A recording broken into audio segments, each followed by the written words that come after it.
Welcome to the MaSter Debaters, chumps. This is the show where we solve pop culture's problems one outrage at a time.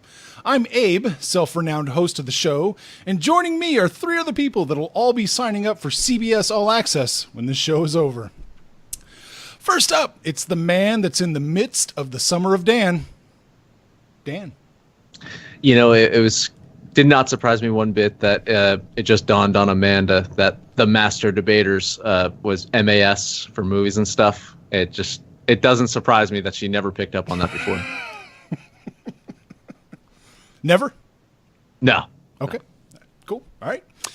Also joining us is a woman that spends her days staring at walls. Amanda. Me and 2,000 other people, so I have good company. Oh, okay. Don't think. So 2,000 people stare at walls, 260 people stare at our show. We have 2,000 people on Facebook. So they stare at our Facebook walls. Yeah. So it's close enough, right? There you All go. walls. Yeah. All walls, yeah. All right. And finally, I guess congratulations are in order for Marty. Good evening, everybody. I think I was more surprised that he survived his wedding night than he did his bachelor party. I was fine at the bachelor party. You were fine, yeah. You were rolling hard at your wedding, though. Being around my family sometimes. He was rolling at I his have wedding? to drink. He literally was rolling. He was doing the Homer Simpson, like... Oh. Okay. Well, all right. Well, good job, Marty. I'm being nice. I didn't say one thing mean about you yet. Yes. Yet. Thank you again for your Abe, his fake act, his fake mean guy act here aside. He gave us a nice sign that we used for our wedding. So I thank you for that. It's not fake. Dan actually did a reading at my wedding, so thank him for that as well. Oh, wow. I'm not going to get into my 5 gripes about Marty's wedding, but it's okay. I'll leave it at. It was a wonderful time. I had a great time. I'm not going to get into the 5 gripes, because Marty had 10 gripes about my wedding, so I had 5, but it's okay. All right. Into that right now. We have a show to do. Yes, we do. This is a debate show. So I'm going to throw out some topics. I'm going to give each of you 60 seconds to make your points. And if you go over 60 seconds, you will die without honor and never see Stovacor. All right, so let's get into it. We're going to get into topic 1.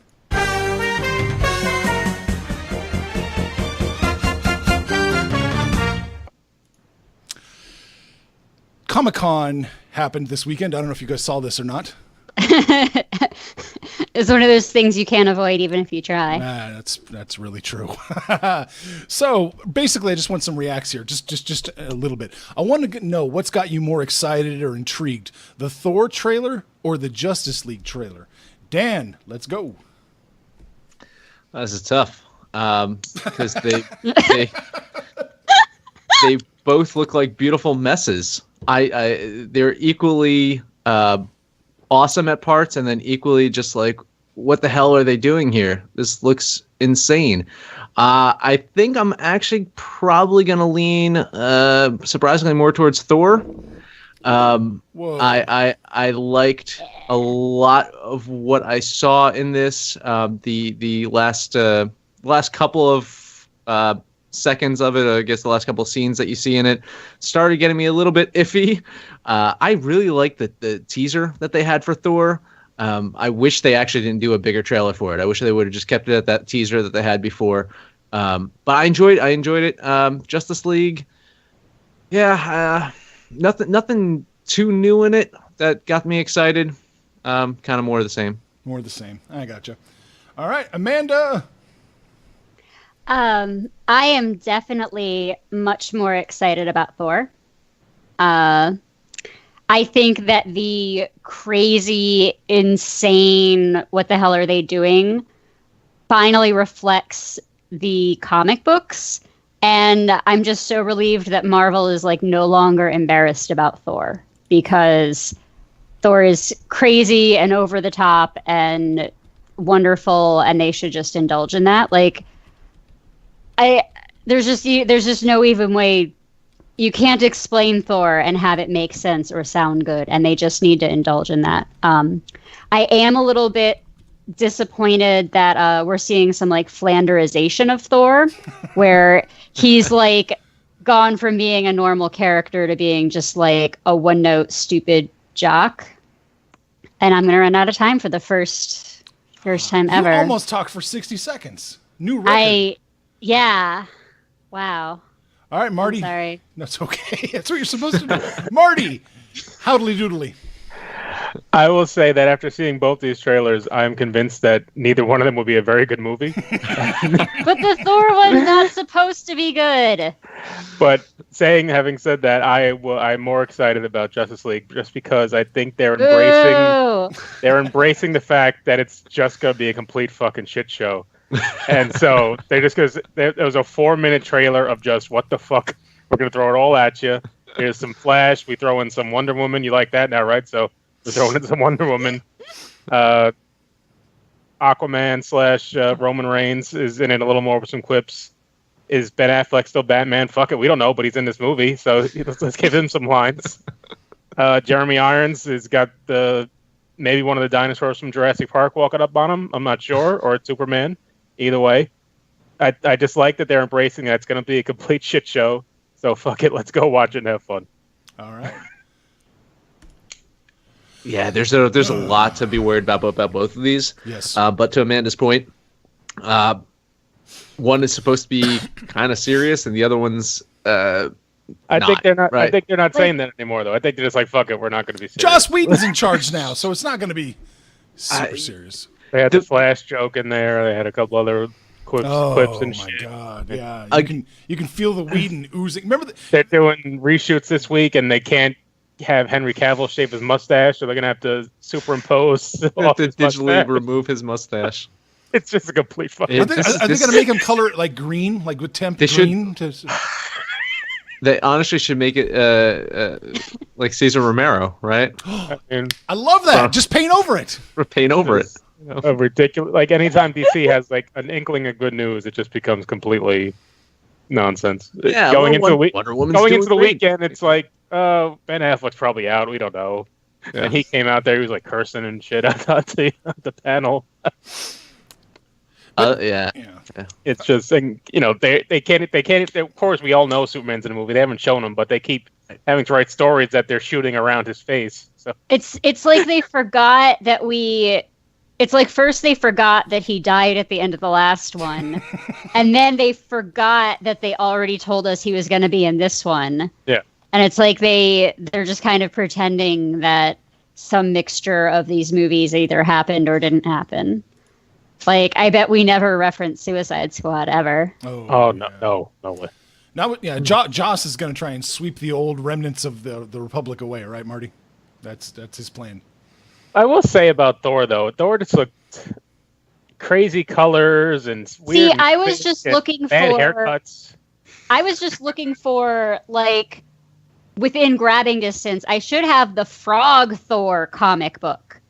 Okay, like the weird, crazy, trippy, like 80s heavy metal look. Like that's what Thor is supposed to be. He's like a space Viking / whatever. He's like, if Klingons could be happy. Segue. Oh. Well, it was a good segue. But we're not done fighting about. I'm almost done. I guess my last point was that they had some leaked footage from the Infinity Wars trailer, and when you see Thor on the ship with the Guardians of the Galaxy, it's just like, well, now why the fuck should I go see Thor? Like, you kind of know what's going to happen at the end. He ends up meeting the Guardians of the Galaxy. But like, we already knew that. Yeah, we heard that last week from D23. No. I mean, like we've known that for like 20 years. Yeah, but it's just my issue is, and this was the same point that Marty's made before, is when you're sitting watching Wonder Woman and you see a trailer for Justice League where Wonder Woman's in it. It's like, I haven't even seen this movie yet, and now we're watching trailers for another movie where this guy's going to be in the same character. It's just like, it's almost like I'm going to sit and watch the Lord of the Rings movies in the theaters and see a trailer for the next Lord of the Rings movie while I'm watching So, okay, no, wait, I get it. It's like if you were watching a soap opera and they did the recap at the beginning of the episode, where it's like, next time on General Hospital, You know, Yes. and so you're right. You're right. I don't want to see that right before I sit through Carly and Sonny arguing for an hour. Yeah. Got it. So You really That's- watch that's- General Hospital. That's what I'm taking away here, huh? It's the only one I ever watched because my mom not Passions. watched it. Don't you lie. No, Don't you it lie was about Passions. That it one was had only General Hospital. You can quiz me. little people and magic. Oh, but see now I'm interested. It was a crazy show. Yep. Okay. All right. So Abe before watched it. He knows what I'm talking aware about. of it. Yeah. I mean, I was more of a Days of Our Lives fan, but all right, we're going to move on to topic 2.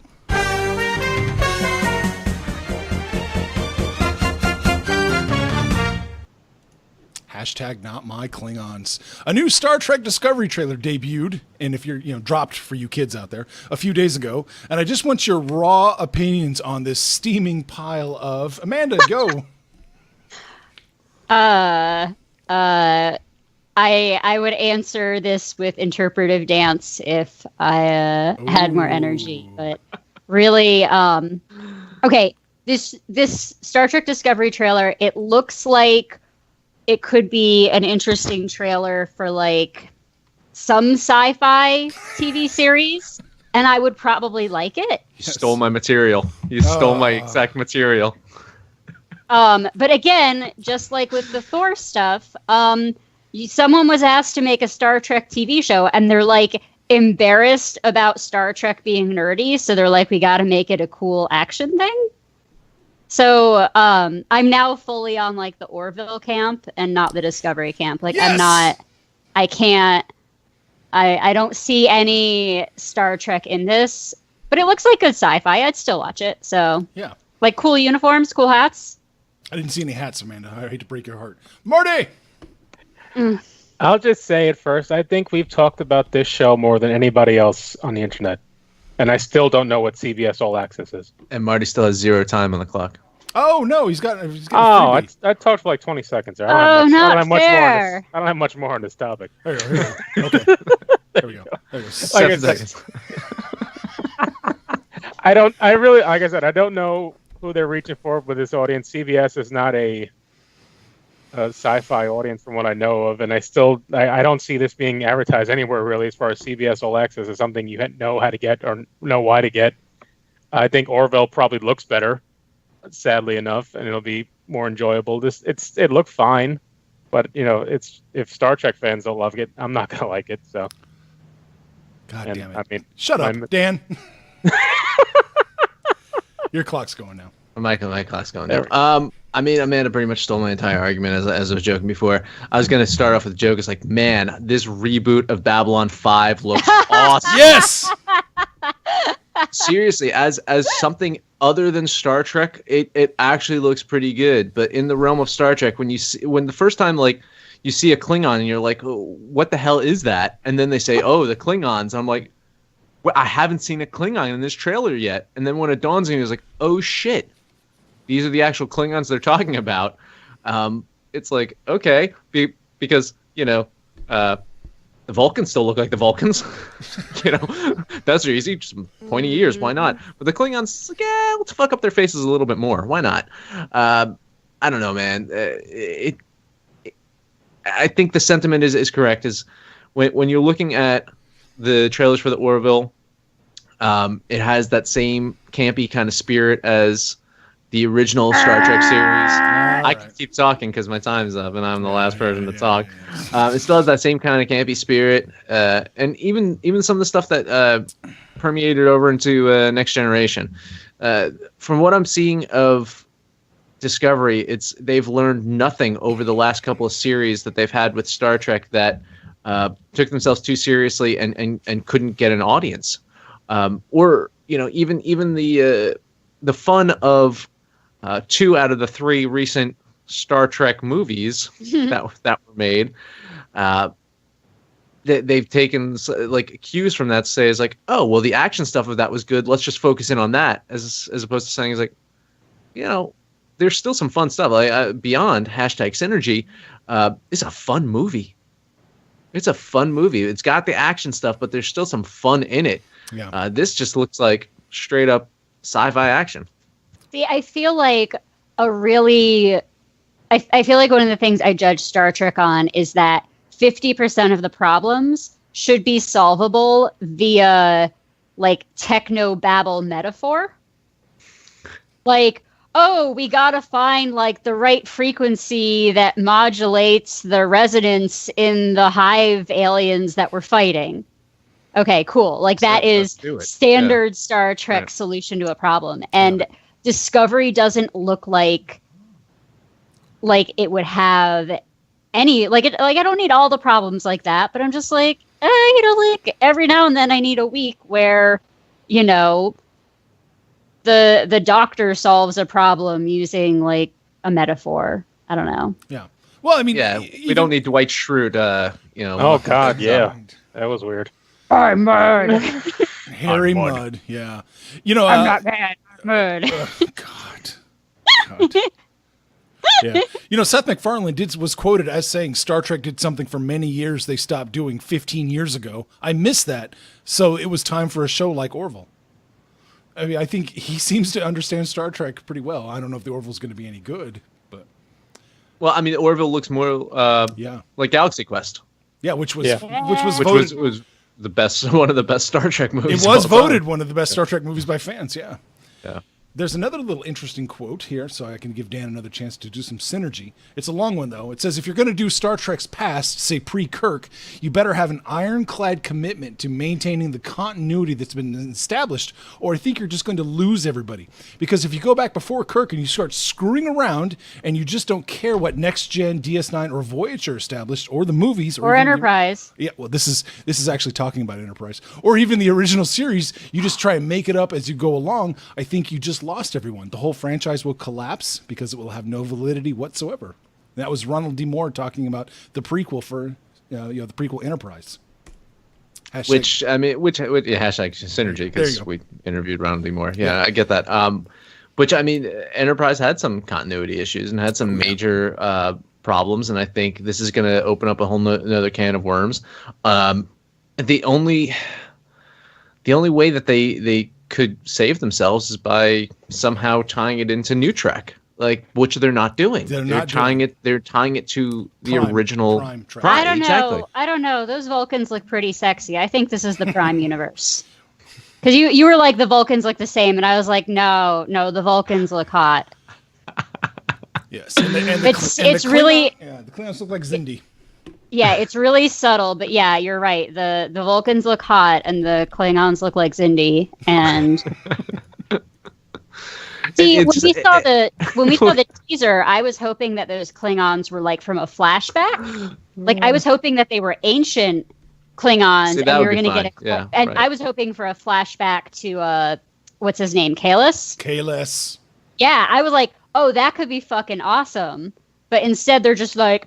Then what are the showrunners even answered that they were just like, we just wanted them to look different? They're a different house. That's the answer. I know. Lursa and Bator were a different house than like Worf it looks like Worf and Quark had a baby.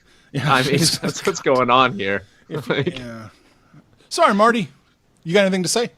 No, I just think it's an odd time now for Star, because you got a rebooted movie franchise that's kind of. They don't know what they're doing with anymore, and now you're trying to introduce a new TV show in a world that kind of is doesn't know what it connects to, and I'll say it on a platform that no one really knows about. CBS All Access does cost $5.99 with commercials, or $9.99 without commercials. So, and CBS fans are watching those those sitcoms and the dramas at 10 o'clock on Sunday. They're not really looking for Star Trek streaming. Hey now, Big Brother. Big Brother. I even tried.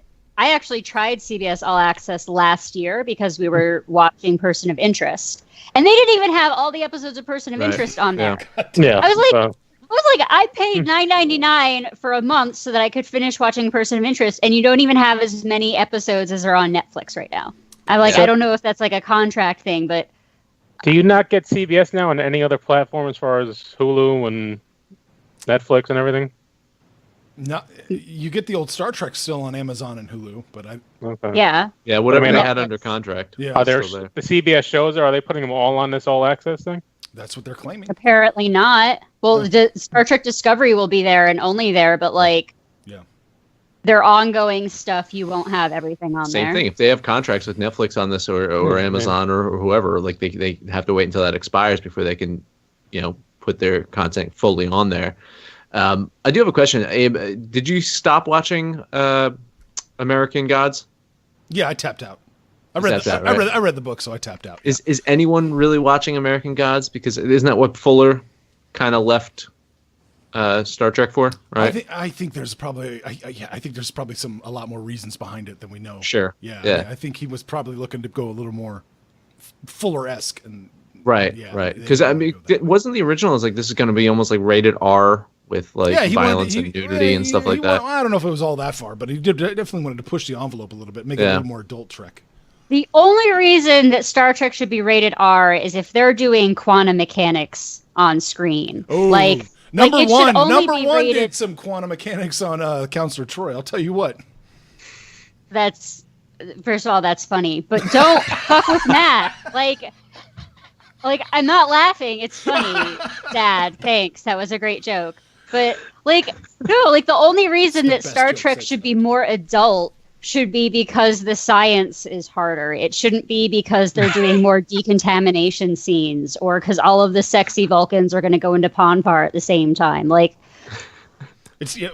wonder if you get a bunch of Vulcan women together, if they all Ponfar, their cycles match up and they Ponfar at the same time. See, this is the type of speculation which is reserved for fan fiction, and we've already had a really clear discussion about how we all think that's stupid. So I'm stopping this. All right. Well, we can move on to topic 3. Makes sense. You should look at Alien Mine, everybody, real quick, and notice how the alien from the Klingons look exactly like the alien from Alien Mine. I thought that was funny. Topic 3.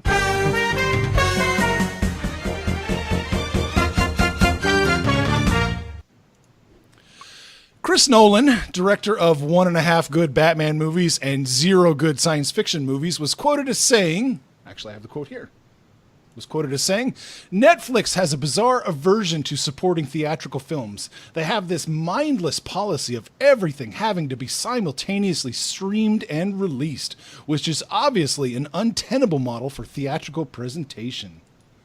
So I guess my question to you is Chris right? Is he wrong? I mean, or should you just shut up and get a bigger TV? Marty! Well, there's at least 2.5 good Batmans there, and I would call Inception some kind of science fiction, so I would say that was good. It was a dream. Mulholland Drive isn't a science fiction. There was buildings fucking going up and down. Come on now. You can't do that without fiction or science. I'll just say he comes off pompous, of course, but he's not wrong in that. Uh-oh. Oh no! I would like to go if I'm going to see that. I think we're back, right? You're back. Yeah.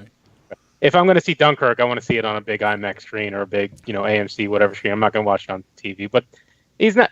I don't enjoy the model of Netflix in a lot of ways as far as just watching a show all at once. I feel like you're just, ingesting it and not enjoying it sometimes. But you're not going to get away from it at this point. All right, Daniel.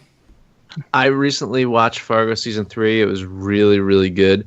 And what I did was I recorded all the episodes and I waited and then watched them all combined because I didn't want to have to wait week to week to catch up on it. And it was great to have watching it all in one large sum.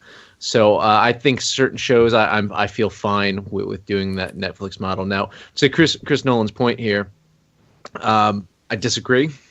I mean, yeah, there's certain movies that you should see on the big screen, but that should be your own choice. If you have a great TV setup, if you have what you feel is going to be an enjoyable movie experience, sometimes an enjoyable movie experience is at home because you don't have to deal with other people in the movie theater. That could detract from, this looks glorious, but I have some asshole over here on his cell phone texting with his buddy Abe saying, I'm watching the Spider-Man movie right now and this is going on. Yeah. Schmucks like that. No, so I think he's wrong. Amanda, let's do it. I'll try to agree with him just to be contrary.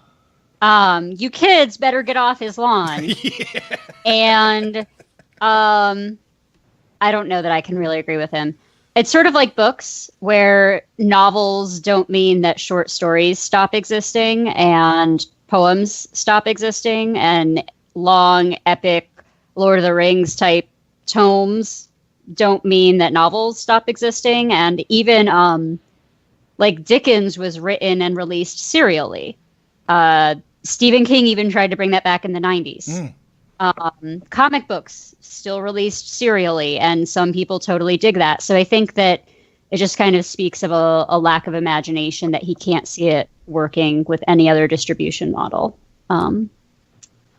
Yeah, like why not just have all of it? All right. My big problem isn't necessarily that he's crying that the theaters might be on the way out. It's the tone he takes, this pompous fucking tone. Like, it's mindless. It's mindless that Netflix wants to release stuff streaming.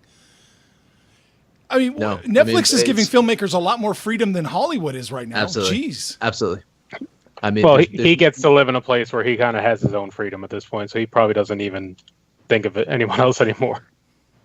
I mean, but even so, there's a lot of filmmakers that are doing stuff specifically for Netflix because they can't get the funds from Hollywood. Is Chris Nolan going to back up some of these people and say, here, make a film that looks beautiful on a big screen, even though it's going to tank money-wise? He's not going to fucking do that either. Mm-hmm. He's a producer. He's not going to put up his own money to watch that.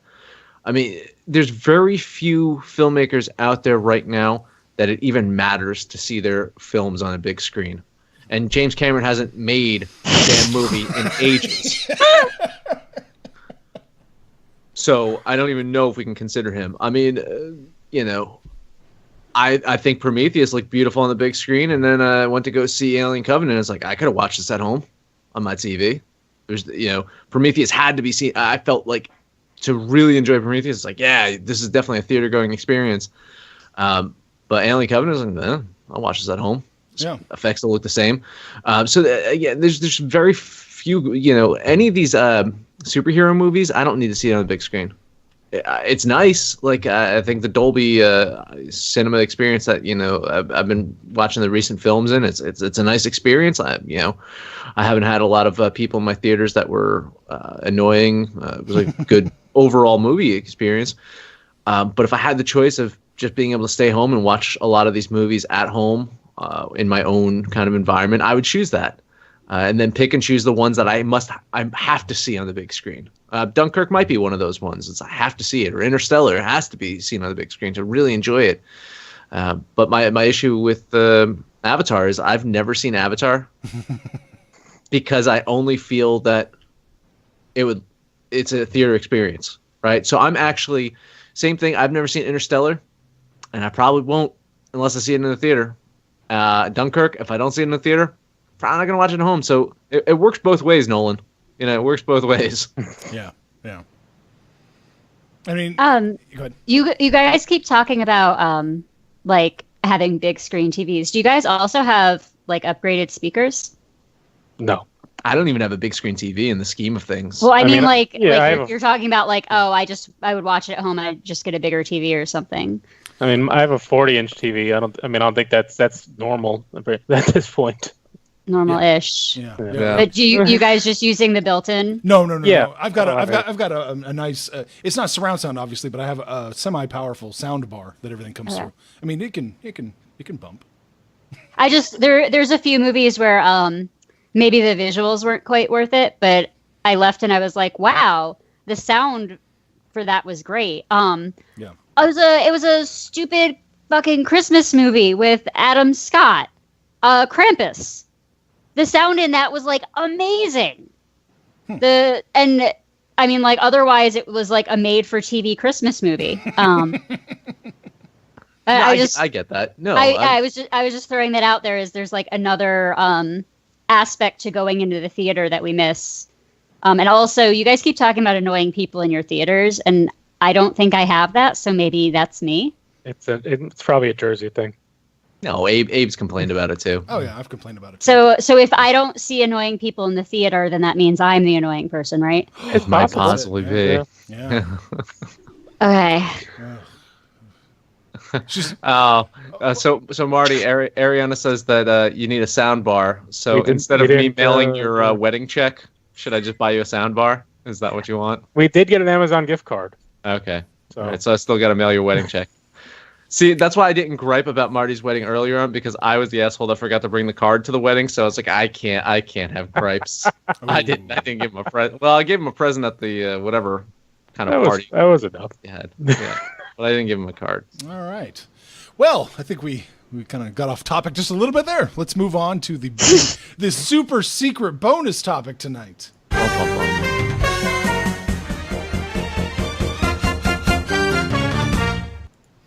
All right. The bonus topic is, I want to know from all of you, what is actually cooler? Interpretive dance choreography set to TV show theme songs, or grabbing the mic and rapping at your own wedding reception? And Dan, we'll start with you. Oh. I think they're both incredibly cool. I've witnessed both. I've seen video of one. I witnessed one live, and this comes back to the whole theater going experience, like watching it at home versus actually being there. Marty can rap. I gotta say it, man. Marty is was that Biggie? I think it was Biggie. It was. Right. He handled it really well. I was surprised. And then after the rap, he had this very long speech. 3 people tried to wrestle the mic from him. It didn't work. I was waiting for him to spit some more rhymes after that. I was actually disappointed that he didn't do that. With Amanda, it was great.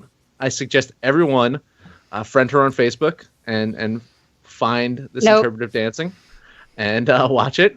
I'm surprised Abe didn't just strip the video from Facebook and post it on the show. I thought about it, but that's too far. I think both were wonderful expressions, and I approve of both. Okay. Amanda, what's cooler, dancing to TV show theme songs or rapping at your own wedding reception? I think they're both great because life is too short to be embarrassed about things that you want to do. And if you let other people see you do them, then maybe they won't be so embarrassed either. But I'm only not embarrassed because everyone who knows me, who can see my goofy interpretive dances, also knows that I can actually dance. Oh. So I could, I would dance right now, but I'm actually still so sore from Sunday that I can't walk. So from dancing, I went to an audition, and the choreography that we had to do was kind of like the Michael Bay of dancing, where it was just like every move was like, why step when you can leap? Why roll when you can do a somersault? Why hop when you can do a cartwheel? And I was like, I can't move. So little Alvin Ailey, huh? Marty! You can't go Tom Cruise on Magnolia and just sit in silence. I'll just say, when you don't have a videographer at your wedding, people should respect that and not take video.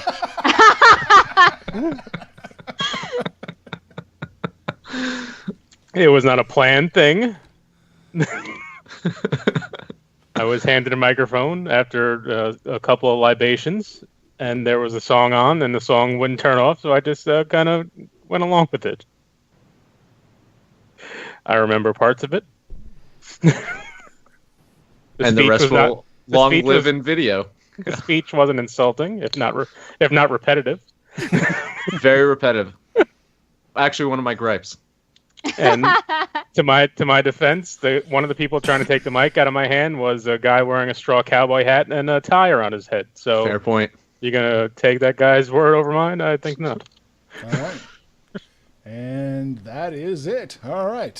So during his speech, he wanted to thank all of his friends, and he starts off by saying Dan, and then he's like no, and then goes on to list everyone else, and then finally gets to me at some other point. Nice. I was like, he thought about it for a minute. I was like, I can't thank Dan first. I can't do that. No. It's a good time. Honestly, Marty did a really good job rapping.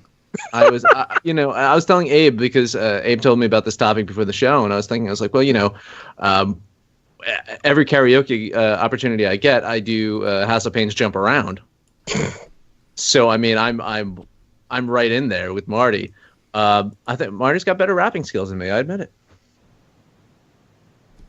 We should have a rap off. Oh, there you go. Yeah, people will love that. Oh yeah, yeah. I think it's a good. I think we should put a pin in it now. What do you think? Yeah, I think that's a good place to wrap up. That was fun. Wrap up. Yes. I like my Ponfar joke better. All right, what are we doing next Tuesday? We have nothing scheduled. We have nothing scheduled yet. I think we will probably either do a VOD or a retro review or something like that. Got nothing scheduled. Any suggestions? Let us know. Barbarella. I'm 110% down with that. Oh my Barbarella, god, it's one of my Star Crash. favorite movies. we'll Everybody's figure going to be something. talking about Valerian. We should go authentic. Did you see how bad that movie did this weekend? Did it do bad? It made $17 million off a $177 million budget. Girls' Night Out or Girls' Night or whatever, Girls' Trip, whatever the fuck, made almost double what it made. Oh, What's his name? The dude that did Fifth Element, right? Luc Besson. Yeah. Besson. Yeah. So yeah.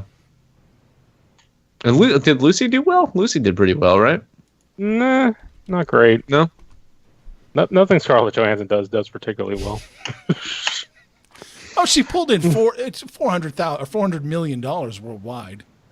Oh, worldwide, yeah. That's not bad. America probably didn't do too well. 126. Hmm. Yeah. I love the Barbarella idea, though. Love it. Maybe we're doing Barbarella. Who knows? We're doing something next week. We'll figure something out. We always do. Every Tuesday. Amanda. Every Tuesday, we'll 9 p.m. play our wedding videos, and we'll have a discussion about that. I'm sure Dan has a video somewhere we can drudge up. I do. I have a great wedding video. Mm. We'll have to convert it from VHS, right? No, It's been that long. It was recorded in mini HD and with my mini HD camera and converted digitally, high def. Yeah. Look at that. Yeah, look at that. It wasn't that long. It was what, 2009? That's 8 years. That's a long time ago. That's been, We were all excited for the new Star Trek movies in 2009. considering my mini HD camera was the same model that Lynch used in Inland Empire. Yes. So That was like 3 Batmans ago at this point. God. yeah, a couple of Spider-Man. We were in our second reboot of Spider-Man, I think, at that point. Were we even there yet? Yeah, I don't even know. We were thinking about it, at least. All right. right. That's enough of this. All right, Amanda, you auditioned? Have you heard back yet? No, and I'm not really a Michael Bay dancer, so I wouldn't be surprised if I'm a cheerleader / understudy. Oh, well, there's always a spot for you here, Amanda. Thank you. Which if We have are an your episode next week consola- on Barbarella. Yeah, you might be back. We can always be your consolation prize.